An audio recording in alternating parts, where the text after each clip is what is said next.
Well, hello, everybody. Thank you so much for joining us tonight. I'm broadcasting live here from the Queen's College. I'm in my office here, and I apologise if there's some background noise because my office backs onto Queen's Lane here, and the Deliveroo drivers are like cutting through Queen's Lane with their pizzas on their backs. So apologies if some of that noise comes through. So if you don't know who I am, I'm the tutor for Access and Outreach, and my name's Lindsay Turnbull. I'm also one of the biology tutors in the college, and I'm based in the Department of Plant Sciences, which very soon will be part of the new Department of Biology. And I'm the Director of Undergraduate Teaching for Biology as well. So what's my role in the college then? Well, it's my job to kind of oversee our access and outreach activities, and I've been doing that for about 18 months. And we've been doing those activities for many years now, and mainly through our schools liaison officers. But when I took on this role, as well as continuing to support Catherine and continuing with that important work, we wanted to actually expand what we did. And so we formed a new partnership with the Access Project, and we've got some of their people here tonight. And I know that we've already kind of declared this project, and I imagine as you're here, you probably know a bit about it already. So I don't want to repeat myself too much. But the impetus for this is to try to engage more with our roots, which is the North. So we want to sort of reinvigorate that connection to the North. I'm from Macclesfield myself, so I'm definitely sympathetic to this cause. We obviously can't make Queen's into a truly northern college in the way it was before, but we can try to act as a beacon for kids in the north who are currently, a lot of them, thinking that Oxford isn't the right place for them, which couldn't be more wrong. And we want to advertise the fact that people have been coming from the north of England to Queen's ever since the college was founded, and it's entirely normal for people from the north to come and study in Oxford. And as part of that, we want to do something, a more meaningful kind of engagement with schools, not just going in to skim off the existing cream, but to try to do more to counteract the levels of deprivation that are there in northern communities. And so this partnership with the Access Project, or TAP, we might be saying TAP, that's what we mean, the Access Project, is to have deep and meaningful engagement with 4 schools in the Northwest. I'm glad to say that they are now all signed on, and we've got 2 in Cumbria, the Whitehaven Academy and Workington Academy, and then a pair of schools in Darwin, Darwin Aldridge Community School and Darwin Vale. So we're going to have these 4 schools in which we're going to have this really meaningful kind of a sustained engagement. And we're going to hear more about that tonight. And, you know, we need your help. We want you to help us do this and to help us engage with these students. And for once, we're not saying we want your money, we're saying we want your time, and we'd really like you to act as tutors in this programme. And we're going to hear more about what is a tutor in a moment. That's what my role now. This programme is launching properly in September, and we're trying to think not just to sort of throw some money at a problem, but how to really engage in a meaningful way as a community of people. And that means engaging old members, but also current members. And the great thing about this project and the way it's structured is that it does require actually that kind of engagement. So we're going to have 160 students in the Northwest enrolled in this programme, and each one of them needs a volunteer tutor. So we really need all of you to do that, and also for our current members too, that we're also working on, and also thinking about how we can engage the fellows maybe in slightly different ways. All right, so that's just a little bit of preamble about what this is about. I'm going to introduce the sort of running order now. We're first of all going to hear from Alice Riley. She is the head of university partnerships at the Access Project, and she's going to just give us a little bit of an overview of TAP. Then we're going to hand over to Harry Hodges. He's the sort of main business of the night. He's the star of tonight, and he is head of volunteer recruitment. I can see him laughing uproariously there. He's the head of volunteer recruitment. He's going to talk about why volunteers are so essential to the TAP programme and how you can get involved. And then to inspire you, we've got Josh Mason, and Josh is a Queen's Old member. It turns out he was studying here in exactly the same 3-year period that I was studying natural sciences in Cambridge. He was here studying physics from 89 to 92, and some quick calculations will be able to work out how old me and Josh actually are. Okay, so I think with no further ado, I'm going to hand over to Alice, who's going to begin by telling us a little bit more about the Access project. Perfect. Thank you very much for the introduction, Lindsay. So Harry is just going to be popping up some slides for us. I'm going to do the next slide, please. Classic double act that you get at these sorts of presentations. So yeah, thank you very much for the introduction, Lindsay. It's great to see so many of you here interested in finding out more about the Access project and how you can get involved with our programme. So as Lindsay said, I'm the Head of University Partnerships, so I've been working really closely with Lindsay and Queen's to launch our brand new partnership with both college and the North West. I also work with our other university partners. That includes some Oxford colleges like Magdalen and Keble, who we've partnered with for a number of years, and various other universities across the country as well. So as Lindsay said, we're also joined by Harry, who is the star of the show, I've heard. So I will be handing over to Harry for various parts of this to find out more about the volunteering side. So for those of you that haven't heard too much about our charity before or would like a bit of a recap, if you just go on to the next slide, Harry, thank you. Our vision is that every young person, regardless of their background, should be able to make the most out of their education, unlocking their potential and essentially creating a fairer society.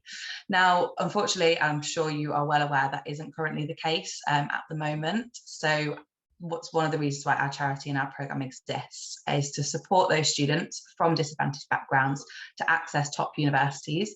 And we do that through a unique combination of tuition and in-school mentoring. So the part that we're going to be particularly needing your support with is that tuition side, and Harry's going to talk a little bit more about the mentoring as well and how that works. And we really support them students to access the top universities, to get the grades that they need, successfully apply, and then have that smooth transition on to university as well. So a little bit more about our story and where we came from.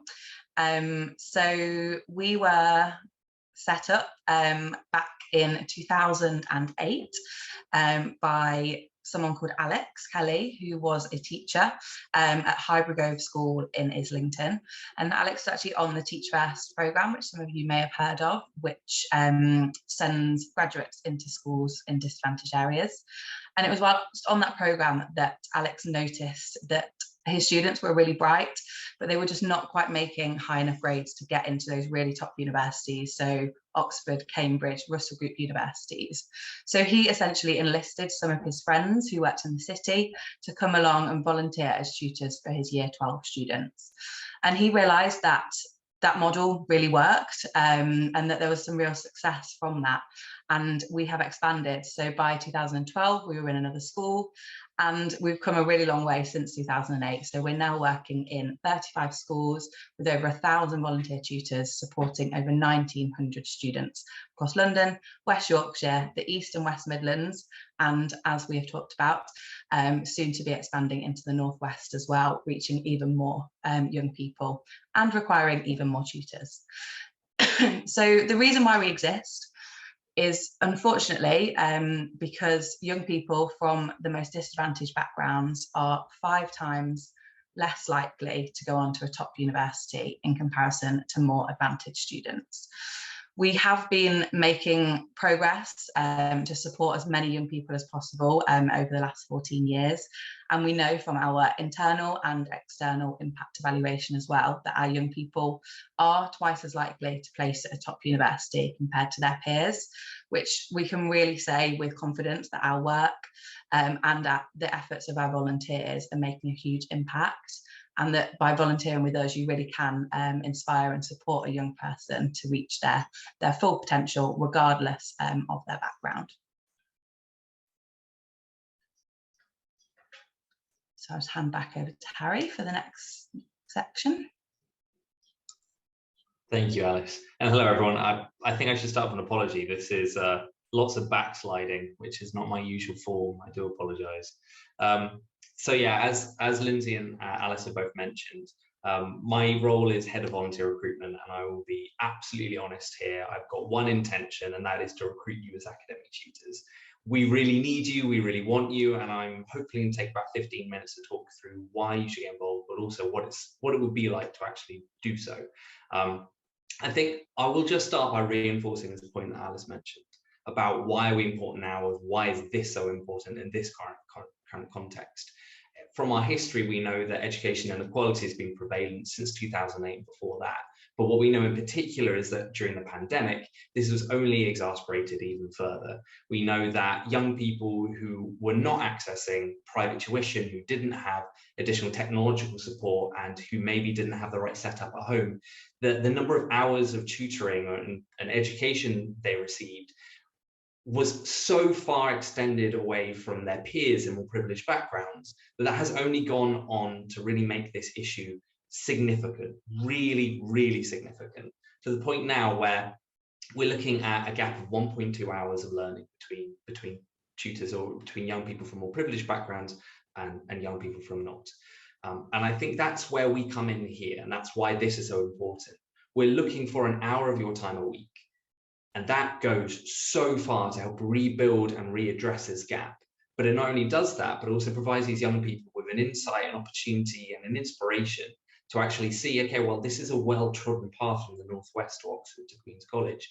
But there's not only that, there's an opportunity for them to raise their aspirations, to get a boost in confidence, and to follow and find out something they might not have access to otherwise. And I'll go into a little bit more detail about pretty much everything I've said there. But I think I'd like to start by just talking about the key barriers we've recognized to getting to university and what our program is designed to facilitate. So we recognize that the first piece, and something we've learned since 2008, is that grades is the first area that our young people are challenged with. We know that young people from disadvantaged backgrounds don't get the same grades, even though they have a comparable skill set and comparable ability. That's a fact. What we know is that, as Alice mentioned, the young people on our program are statistically significantly higher achievers than their peers who don't receive the tuition that you would provide, which means we can say very confidently, your time, your energy will make a massive difference. I think that's really important. We also know these young people struggle to make competitive applications. And you will know that the application process for Oxford and for Cambridge, other Russell Group universities, the top 30 universities as a whole, are really competitive. They need that support, but they also need the guidance. And that's where part of our program comes in, and that's what our mentoring provides. There's also the element of sense of belonging. This is often called, you might have come across the term, imposter syndrome. The sense that they don't think it's for them. And it's very possible you didn't think that the experience was for you when you first heard about it. That's also where we come in, and that's where you come in to say, as I already mentioned, this is a well-trodden path. Students and young people from the Northwest should be aspiring and should be looking to gain access to universities such as Oxford and to colleges such as the Queen's College. And what we've recognized is not only about building those three key elements, but it's also about helping those young people feel like they belong once they're there.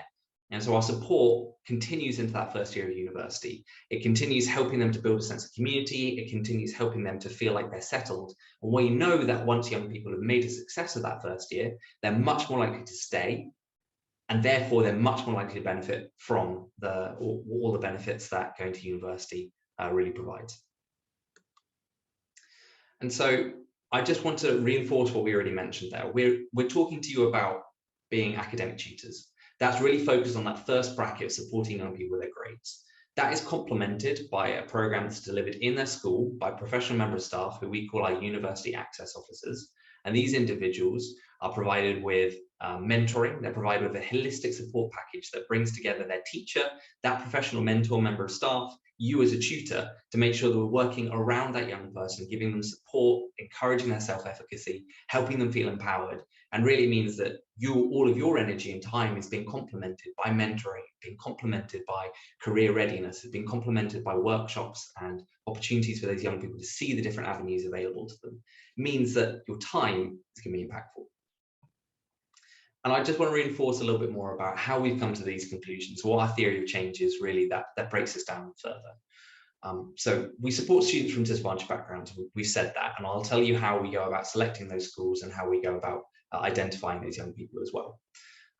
Our theory of change breaks this down and explains how we do this.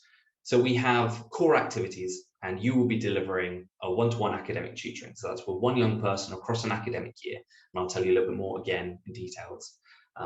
That is delivered alongside workshops, career readiness, as I mentioned.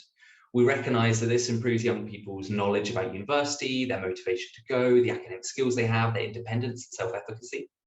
We recognise that that then leads to intermediate outcomes, that they have a much higher rate of application to top universities, they're much more likely to get a firm offer, and we know that there's a statistical increase on their GCSE and A-level outcomes.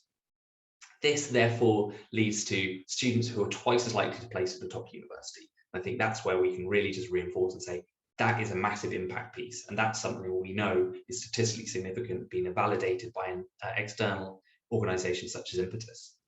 And what we recognise from there is that's not where it ends, but this is a continued progression across their first year of university and then into future life, giving them that offset and giving them that goal. We've actually have really, really wonderful stories of our tutees coming back as tutors. And then finally, and actually Alice and I were hearing one of our trustees speak last night, someone who was a tutee, who was a tutor, works for one of our partners at KPMG and is now a trustee of the organisation as well.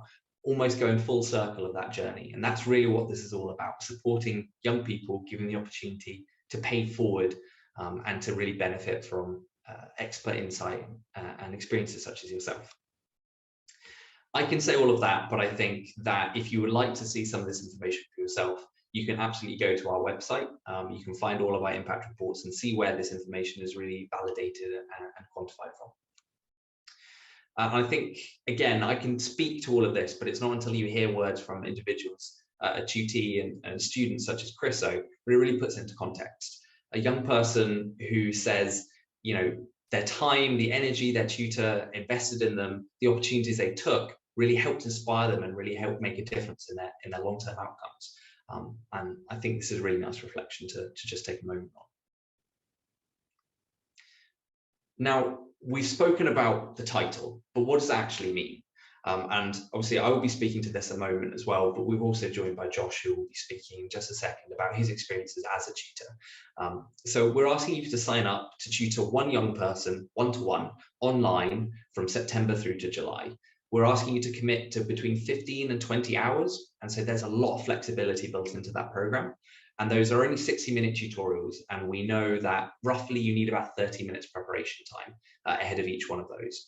We'll provide you with all the resources, all the training, all the guidance you need to be able to make a success of that. So you're not going into this blind, and we don't expect you to have any previous experience of teaching or tutoring. This is very much about you providing your experience, your success of going to Queen's, of going to Oxford, of succeeding at university. And we provide all of the rest of the package around that to make sure that you're making the most of your time. And just to reinforce, all of those tutorials have been happening online. So you don't have to be anywhere geographically. You can be doing this from wherever you might be. And I appreciate that we have a number of international old members here as well. And I'll be very happy to speak to you at the end, or if you have particular questions. So we're able to match you using an online dedicated platform, which provides video, provides audio, provides a whiteboard, file sharing, as well as a chat service, which means this is a dedicated software that's safe. It's purposely built to help work for you. And it means that we can ensure that you and the young person are safe throughout this process of tutoring. It would be a lie for me to say there aren't benefits for you as an individual. Whether it be something that you can reconnect with a subject you love, something you studied at university, for instance, whether it's that you want to give back to the community. I appreciate that there are a number of people from the Northwest here at the moment. Whether it's about gaining experience and working with a young person, reconnecting with somebody from a different generation, inspiring someone from the next generation, or developing skill sets. That there's really core opportunities here for you to pay forward, but also get back. And I think on that note, I might hand over to you, Josh, if that's okay. I would love to hear some of your reflections.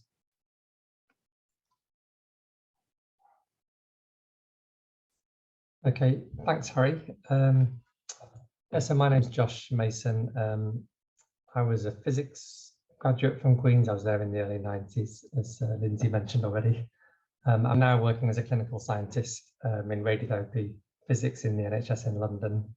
And I'm also from the north of England, so I'm glad to hear that this programme is focused on trying to get more people from the north of England into Queen's. I first heard about the Access project maybe 7 or 8 years ago, but that was when I was working up in Leeds, and at that time all the tutoring was done in person, so it wasn't possible for me to join, but I always kind of had it in my mind. And when I moved to London, as one of the first things I did actually was try and sign up to join in with the tutoring, because it's something I'd always been interested in doing. So I had 1 year, I was tutoring a student who was in her final year of GCSEs. That unfortunately got a bit disrupted by COVID. And then for the last 2 years, I've had the same student. So I've tutored him in his final year of GCSEs and also his first year of A-level. As Harry mentioned, the tutorials, it's about an hour a week plus some time for prep, which is usually 30 minutes. It kind of depends what you're tutoring. So some of the sessions you might be focusing on going through exam questions, for example, where you don't need to do as much prep because you can just use past papers, that kind of thing. I have a very busy job as well, so it can be quite hard finding time, I'll be honest, but it's one of those things that I'm always really glad after I've done the tutorial that I've done. I've always really enjoyed it and always think, oh, well, you know, it was a bit stressful finding the time, but I'm really glad I did it. I've also helped out a bit with some mock Oxbridge interviews and Oxbridge testing stuff through the project as well, which has been enjoyable. I was just going to talk about my motivation for doing it. So when I came to Queen's from a state comprehensive school, and I had a physics teacher who gave me some tutoring in his lunch hour. So there's that kind of aspect of it that I feel it's nice to kind of pay that back and help other students to get the same help that they wouldn't necessarily get through their normal schooling. I'm a very strong believer in equality of opportunity, so I kind of like the ideals and the goals behind the charity. And I think, yeah, just having more diverse intakes to places like Oxford and Cambridge and other top universities is just going to help improve our society, really. And I think universities are missing out on really talented kids if they're not doing this kind of thing. I also really enjoy working with teenagers. I think that's one reason I really enjoy doing the tutoring. And I think you kind of feel as well, I've noticed that I think the students see you as a kind of role model, someone that who's kind of been through the experience, something for them to aspire to. And also I think for some kids, it's probably nice for them to just feel that someone's helping them, so they're valued, as it were. So I think those are all really good reasons and why I really enjoyed doing the tutoring. There was also, yeah, Harry mentioned the COVID catch-up as well, and that was something that I really hadn't appreciated until I started tutoring my latest student after all the COVID lockdowns. I found out that he'd missed huge chunks of stuff, so I was able to help him catch up with that. In terms of the practicalities, I think the resources that are provided are really good. There's lots of online resources, there's lots of tests and assessments you can just use. The training's good, there's discussion groups, so you can get in touch with other tutors that can give you help as well. And the online platform is really good. It's very convenient doing the tutorials online in terms of finding the time to fit it into your busy working life. And I think online it also makes it easier to share resources and papers, that kind of thing. There are a few disadvantages to the online platform in terms of, I think for maths and physics, it's quite hard sometimes to do things like equations, but there's ways of working around it. My approach to tutorials, I tend to let the students lead them to some extent. So ask them to pick a topic they'd like to focus on or something they're struggling with, or some assignment from school that they're not sure how to do. And then quite a lot of it, I think, is just helping them to go through exam questions and get practice and get tips on how to approach questions. Because I think that's another thing that you can really help the students with, is just not even understanding the core stuff, but it's like, how do you go about answering questions quickly? And it's that kind of extra help that really benefits them. And yeah, as I mentioned at the beginning, I did my physics degree quite a long time ago, so I felt I've relearned a lot about physics through doing the tutoring. There's obviously lots of changes to the syllabus and so on, and it's been quite good. So in my job, I use physics. I am a physicist, but only a very kind of niche area of physics, really. So it's quite nice to relearn the whole stuff and just kind of regain my enthusiasm for the whole subject. And I think it's also helped me with my own skills, teaching and training. So in summary, I think it's been a very positive experience for me. I think the Access Project is an excellent charity. I really enjoy the tutoring, and I'd encourage everyone to take part. Brilliant. Thanks so much. Thanks, Josh. That was great to hear that, actually, and understand, what you've been doing and how you've been experiencing it. Okay, so that's kind of the end of the kind of presentation part of tonight. And now, obviously, we want to give you the chance to ask questions of us. So there's myself, there is Harry, there's Alice, and there's Josh. And what I'm going to ask to do, I'm going to try and chair it. And what I would really like is for you to type your questions into the chat bar. So if you're not used to using Zoom, if you hover your little, if you move your mouse, you can see a little arrow pops up. And if you go to the bottom, you can see there's a little sort of menu of things. Mine says mute, stop video, security, participants, and the next one is chat. And if you press on that, a little chat bar opens on the right-hand side.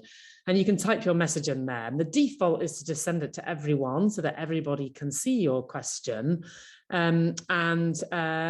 If you don't want to send them to everyone for some reason, then you can just send it to me directly as well. Perhaps you think you'd rather be anonymous, then that's absolutely fine. There's a question about when is the training to be provided and how flexible it is. And I'm guessing that's something that lots of people will be concerned about. So perhaps, Harry, would you like to say first, just to reiterate, how you provide it and how you, you sort of said, well, it's got to be sort of once a week, or we're asking for once a week between September and July. That's the school year. Does that preclude, but there's still detail around that, right? Does that preclude school holidays? Is it, if it's convenient to do 2 in a week and then skip a week, is that possible? How do you get in touch with your student? Perhaps you could just speak to that a little bit more. Happy, Lindsay, and thank you. Yes. So in answer to the direct question, the training is online, so it's 2.5 hours, and it's entirely flexible around your availability. We host them in the evenings and also at weekend, and it's worth saying that our start time for the next academic year is September, which provides you a lot of really flexible lead-in time. So I'll just share my screen again quickly, as I do have an additional slide just outlining what the journey is to becoming a tutor, which I hope will provide a little bit more information around this. So this will just take a second. And these are the steps, including the training and on the onboarding process. So there's an online application form, which only takes about 5 minutes, and we'll share a link to that in the chat bar. There's an online safeguarding, which we'll invite you to complete. This, again, doesn't take very much of your time. It's entirely on demand. And then we'll invite you to take part in a practical training program. This is also an opportunity to meet other tutors, to do some practical tutorial preparation. So you get an opportunity to be very hands-on, and we'll give you a base knowledge of educational pedagogy, which means that you will be well equipped to actually structure and prepare tutorials, as well as access all of the additional resources that we provide. Then we'll invite you to match with somebody. And I think this is the point where we can say that you then take ownership of the pairing from the very first moment. So you will be invited to match with someone, but nobody will make that decision other than you about whether you want to go ahead with that pairing. And similarly from the student side. So you both decide, yes, this person has the interest that I'm looking for, obviously that they are studying the subject that you want to tutor. And again, this is something that I can elaborate on in just a moment. And at that point, you will then be invited to make the first communication through our online tuition program. So all of our communication is very safely managed through there. So as Josh mentioned, it's all managed through that platform. You have an email function, which is actually really fortunate and really useful for them as a young person as well. Often some of the first times that they've accessed a professional email and communication. I'm a tutor in psychology, and my replies from my tutee have gone from cheers, see you just then, to best regards, kind wishes pretty swiftly. So it's a really good insight for them about how does professional communication kind of manage. But I'll stop hogging the limelight, and hand back to the next question. No, that's great. So I think I misunderstood that first question, but you didn't, right? So this is about the training rather than the actual organisation of the tutorials. Great. Yeah, okay. I think there's another question about the DBS checking that somebody is saying it's quite difficult if you live overseas. Have you got any insight about that as well? That's a great question. And here is where I think we have a certain amount of scope and reach. So our practical answer is that we'd be very happy to take international DBSs, but you have to have an English residence to have an English DBS. So this is a permanent residence, somewhere that you call home in the UK. If you are based internationally, and that is where your primary residence is, then we'd be very happy to work with you, but we would need you to take the lead and make the connections with the local police force to facilitate a similar security check. We do need to have an enhanced DBS for you to be able to tutor. That is one of our very core elements of our safeguarding processes. So we'd be happy to talk to you further about that, but we'd also be very happy to have a phone call if you'd like to discuss any further detail. Okay, great. Okay, thank you.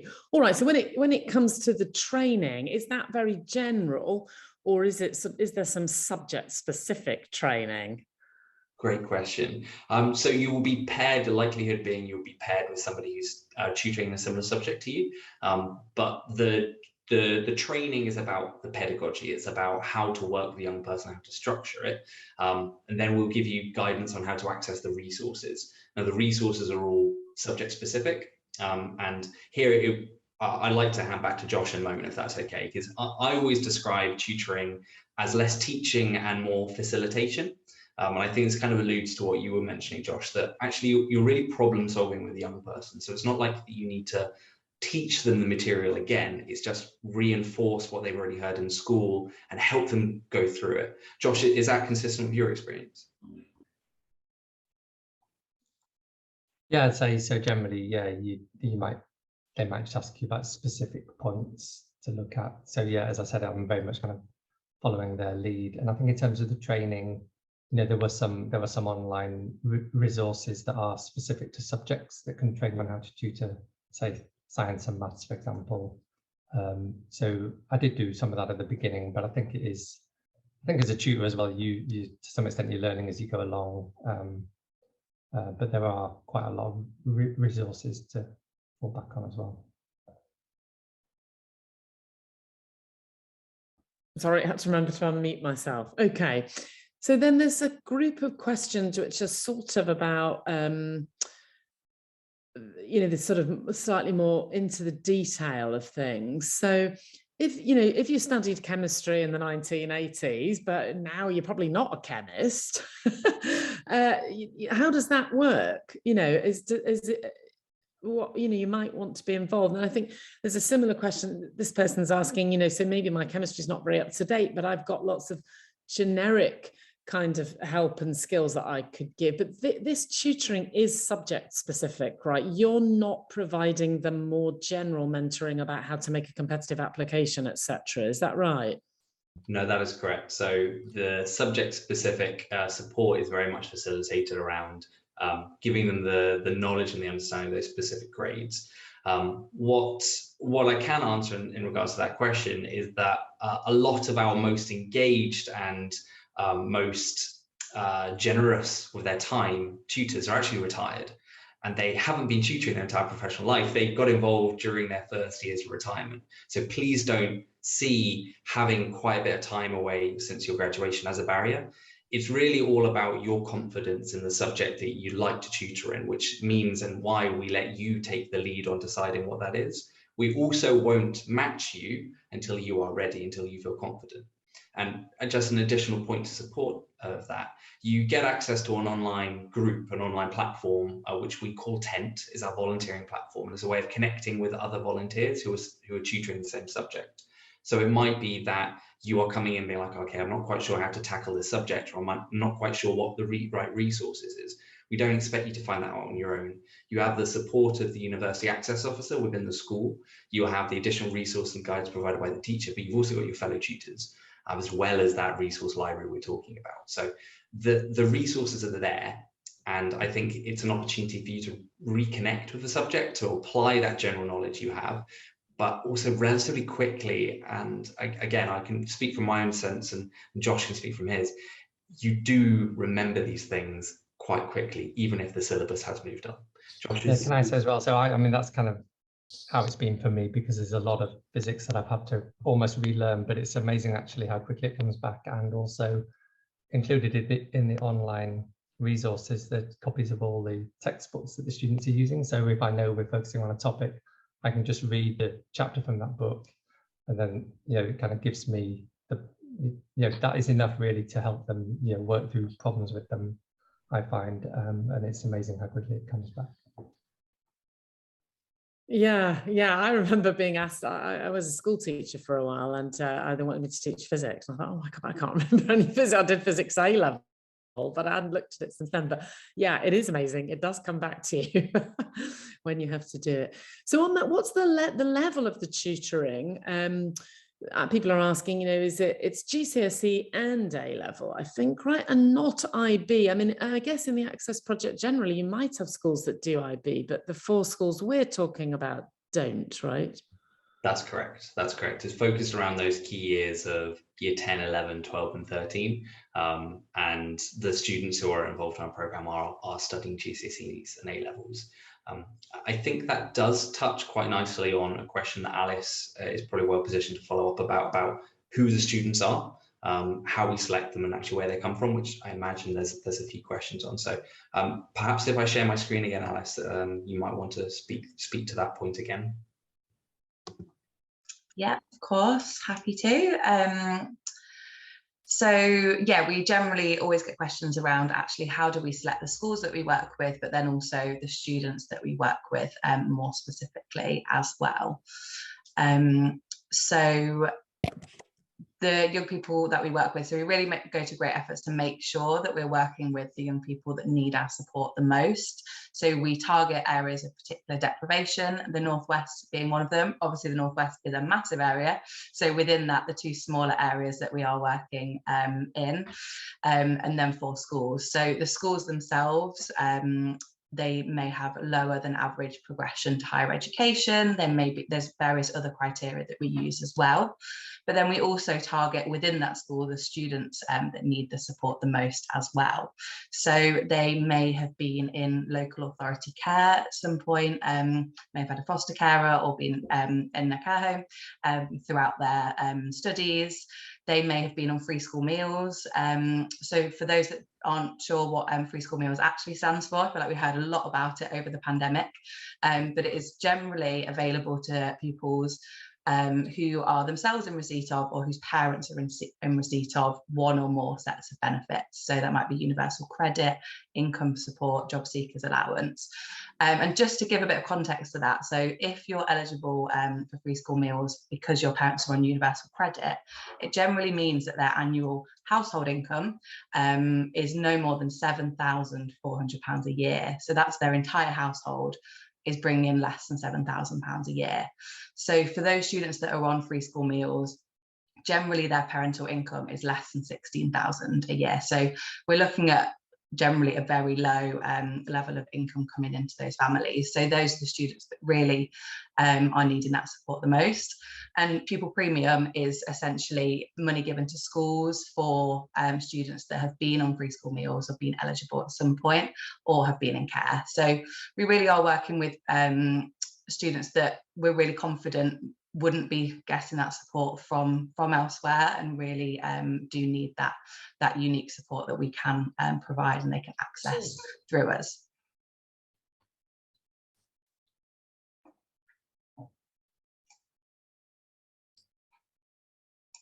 Sorry, technological hitch there. It's always difficult when it stops the screen sharing and the chat disappears and I have to find it again. 1 or 2 people are saying that they'd like to do this over the next year, but they've already got plans that might take them away for 6 weeks or 2 months. Is that impossible then, or is it possible to accommodate that kind of break? That's very possible to accommodate. So there's a balance, as he mentioned, Lindsay. There's a couple of questions there. So we provide that flexibility into your scheduling. So you're able to take breaks for instance, we don't expect you to tutor over school holidays or for seasonal holidays. And similarly for school exams, and we have many tutors who are students themselves, university students. And we are at the moment recruiting new members from Oxford at the moment, current members from Oxford at the moment. So that flexibility is built in. I will say that something that stretches for the length of 6 weeks probably isn't ideal, because the the scheduling, the routine for the young people is really important. However, a break of 1 week to 2 weeks, absolutely manageable. And certainly if you are going abroad, you can always tutor from there, no matter where you are in the world, as long as you can always organize the time with your tutee, as Josh was mentioning, is there to be flexible around your schedule. It's not something set by anybody else. This is down to you and them to organize. And because it's all virtual, it doesn't actually matter where you are. So I suppose it depends then if it breaks, when they're coming. Obviously, if you're away, if a significant part of the break you're planning to take coincides with the school holiday, then it would probably be all right. But if you're actually going to miss an entire school term, then that's probably is going to be problematical, I'm afraid. Yeah. Some people are saying, I don't know, this is a very good one here about the demand for particular subjects. Now, I've seen a slide. Are you going to be able to share a screen with us again? I can remember when you came to give the presentation to the current members, because there is differential demand for different subjects. Do you have a slide on that, Harry? I do. I will just bring that up again. Brilliant. Lots of back and forth in with this. I hope everybody's not too screen tired. So our subject's demand is really dictated by what the students want. So this is really, it adapts, but I think the core requests are always in STEM. So that's always in the sciences, in maths and English, with humanities and languages being other key requests as well. So we match students based upon what they have asked for support with. And I think from left to right, this really demonstrates this. So we know that the most students want support in maths, chemistry, English and biology. English actually fell away quite a bit this year, which was really interesting. And subjects such as biology were some of our most in demand. But we also have some specialist requests in things such as economics, politics at A level, which again is something you've studied, or if you've got comparable employment experience, we'd be really welcome you to say, I would like to tutor in this subject. So this is probably the best demonstration of the demand we have and the breadth of subjects that are available there. Well, I'm glad to see biology's on the rise there, Harry. That's excellent. Okay, maybe if you can stop sharing because it slightly prevents me from seeing the chat. But yeah, so that gives you a sense of the demand for different subjects. Someone's asking that, what if they feel that they can't be a tutor in terms of the subject support, but they'd like to do more of the application process related matters, personal statements? Is there any way they can engage with that? Yes, so that's a great question. We actually have a society which runs alongside our program for students who are really interested in Oxbridge applications. And so if you have, obviously, to be in this school, you have very unique experience and are very well positioned to pay this forward. So we would really welcome your contributions and your support, talking through subject-specific exploration with our students, as well as giving them some guidance when it comes down to those pieces. I will say that the applications themselves, this is all handled by our mentors within the school, and they are particularly placed there to work across the duration of the year. So that's why our mentoring and our volunteering are separately but complementary to each other. We try to make sure there's not any blurred lines with the young people. They know who they're going to for their academic support, who they're going to for their application support. Okay, great. So there's a couple of questions about the specific schools. So if I wasn't quite clear enough, so there's the two in Cumbria are Workington and Whitehaven, and then the two in Darwen are Darwen Vale and Darwen Aldridge Community School. And then somebody else is asking, can they actually request a link to a specific school? We're obviously hoping that you guys will all come and tutor for one of our 4 schools, but of course you don't have to, and you might prefer the West Midlands or something. So how does that work then, Harry? Great question. So yes, you can absolutely request a particular school, and again, this boils down to you making the final decision of the pairing.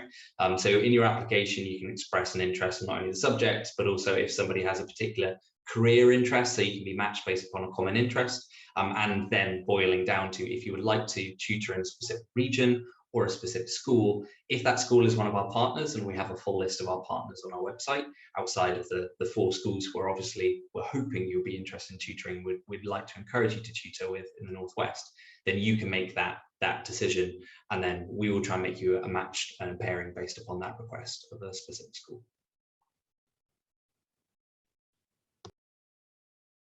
Sorry, I'm on mute. You think I'll be used to this by now? I've been teaching on it for 2.5 years. There's a link that Mary Skelton has joined us a little bit later, and that's why I wasn't able to introduce Mary, but she's also from the Access Project, also part of the volunteer team. And she's put a useful link into the chat there that I hope everybody can see. And it's just www.theaccessproject.org.uk/volunteer. So you can get more information there and access the registration form. And that is what we would like you to do, is not to come to Heather or us directly. It's much better if you can contact the Access Project directly for your volunteering, and just make it clear in that form that you are from Queen's, right? It's possible to add that. Is it, Harry, to say, you know, you're from Queen's College and you want to be volunteering as part of our programme? 100%. You've got once you put in you're a graduate, there's a breakdown of options, Oxford, and then we'll ask you to specify the college you come from. So it's all very, very clear in black and white. Brilliant. And Mary's actually just added helpfully, thanks Mary, that you can also just email them directly if you have further questions or this session's ended, and then go ahead and ask them. So that's just volunteering at theaccessproject.org.uk. It's there in the chat bar if you want to make a note of it. Can you specify a preference for teaching A-level rather than GCSE? I'm assuming all this is possible, right? It has got great flexibility, actually. Yeah, so I think... I'm so happy to say yes to so many of these questions, yes. Yes, the answer is yes. Again, based upon what you would like to tutor and your confidence of what a particular age group, as Josh says, he particularly enjoys tutoring teenagers, you might have a preference one way or the other, and we'd be more than happy to match you based upon what you would like to do. Again, who you think you are best equipped to work with. Okay, yeah, great. So what about if you have a speciality, so for example, one of our old members here is saying their speciality is medicine, but I mean, actually, I think I can answer a bit of this myself, because I would say that A-level biology is largely human biology, or at least it has a large human biology component, much to my irritation being an ecologist, which seems to have been gobbled up by geography for some unknown reason. But so I think you'll probably be very much in demand for A-level biology anyway. I guess you'd try to support in the areas where you could the best, but I mean, what's the deal with that, Harry, then? How does that work? Can you sort of say to them, well, I can't really help you with that particular aspect of biology, or whatever subject it might be? If it's something that you feel you would need additional support on to tutor on, then we can provide that additional support. It is based upon what the young person needs. So if you are committing to a tutor in biology, we give you access to all the resources, and I absolutely recognize your strengths may lay in one particular area. But if the young person says, I need some help with this other piece, you're their tutor. You're that person there who's there to give them support. We've got the resources, we've got the additional support. You can ask for a tutorial drop-in from your university access officer. And if you know there's a part of the syllabus coming up, we've got all of the ways that you can get that additional help, so you are better equipped. But in the end, it is you who will be asking to tutor in that. So there's no way of specializing within the syllabus. Yeah, that's just not the way it's set up, right? It's more a personal tutor for an individual. So, my feeling is if human biology is a lot of what the A-level is, so I think you don't have to, probably more of a concern if you're actually an ecologist and you're trying to tutor A-level biology. Okay, so also being asked, what if you do happen to live in Whitehaven, or you often go there to visit? Is it possible to do the tutoring in person? Wonderful question. So for consistencies and continuity's sake, our tutoring is going to be delivered online. But we do have additional supplementary opportunities to engage with the school, and this is obviously something part of our ongoing relationship between Queen's, ourselves, and the school, that we want to be providing work experience, we want to be providing career experience opportunities to engage with that school there. So the tutoring will be delivered and continue to deliver online, for continuity's sake for the young person, but there are complementary and supplementary opportunities to engage with that school, particularly if you have that regional knowledge, if you have that experience of being there. Great. Okay, well, I think I might have covered all of these questions. Actually, right at the beginning, somebody said, is there any chance of seeing the tutorial platform live? Can you log into that and show us it? Not here, but I can certainly Okay. circulate some of our on-demand resources that you can see. So we've got a complete guide on how to access the platform, a breakdown of what to do and where. So I can circulate that as part of the follow-up here for people to have a look at in their own time. Yeah, I think that would be super helpful. There's a couple of people I've noticed have asked for that, or just to see some of the resources. I think that would be great. Take away the fear that you're going to have some support and help with this. So I think otherwise, if you're angry, or maybe not angry, just irritated that I haven't found your question here, pop it in again and I'll just look at the bottom. I've tried to, it's quite difficult to scroll up and down the chat bar while maintaining a sensible conversation. I obviously got to work on my multitasking. So there is a final one coming in about the time frame between sort of making an application and the training happening, Harry. That's a great question again. So the time frame is on demand. So it's based upon when you would like to engage with the training, when you would like to do the training, the safeguarding training, for instance, as well as your availability for the online training. The quickest turnaround for processing is generally about 2 weeks, but this can often be dependent on how long the DBS takes to come through. So this is something we take full responsibility for on our side, but we have to liaise with the police service, who can take a while depending on, again, region by region, county by county. Different services have different turnaround rates. I would say on average that is rarely more than 2 weeks. So it's one of the first things we get going with, and it means that you can be up and ready to tutor within 2 to 3 weeks. But just to reinforce, we're recruiting now, and this is in preparation for the coming academic year. So the one starting in September of 2022. That's only a few months away. It's only 3 months away. So it's not long at all. We do encourage you to get those applications in early. Okay, fantastic. All right, well, I think we were scheduled to finish at 7:30, so I'm feeling pretty pleased with it because it's now 7:27, which feels like a pretty good schedule. So thank you very, very much for giving up your dinner time to come and hear about this. Really appreciate it. And I really hope that some of you will consider doing it. We'd absolutely love that if you can. And don't forget, you can get more information via the ways we just suggested, by either looking at the Access Project website /volunteers, or by emailing. And I'm sure your email address is also on your website, right? So feel free to ask questions. I'm sure Harry and team would be delighted to answer them. So thank you very much, everybody. And have a good evening.